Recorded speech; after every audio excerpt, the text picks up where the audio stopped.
আসসালামু আলাইকুম গাইস। যারা নতুন বাংলাদেশ থেকে এই সৌদি আরব আসতেছেন ফুড ডেলিভারির কাজে, তাদের জন্য একটি গুরুত্বপূর্ণ ভিডিও। আপনাদের বলি, আমাদের কোম্পানি এই গাড়ি দিয়েছে, গাড়িটি দেখান আপনি। আর আর হচ্ছে এখানে আপনার এই দেশ থেকে কাফেলা নেয়, কিন্তু লাইসেন্স লাগে লাজিম।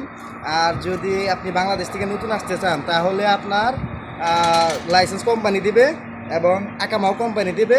ঠিক আছে, তো কাজ করতে পারবেন। কিন্তু আমি একটি কথা বলি, যদি আপনারা বাংলাদেশ থেকে আসতে চান, তাহলে অবশ্যই অবশ্যই দালালের চক্করে পড়বেন না। আপনার নিজের লোক যদি থাকে প্রবাসে, আপনার যে ভাই ব্রাদার বা বন্ধু আত্মীয় স্বজন যদি ভিসা দেয়, তাহলে আসবেন। কারণ এই কাজের কথা বলে অনেকে অনেক ঠকিয়েছে। যে যেমন প্রমাণ, আমি 5 লাখ টাকা দিয়েছি দালালকে। তো এত টাকা আসলে লাগে না।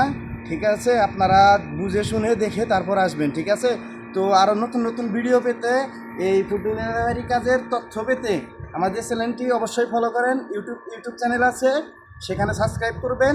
তো দেখা হচ্ছে নেক্সট ভিডিও। সালামু আলাইকুম।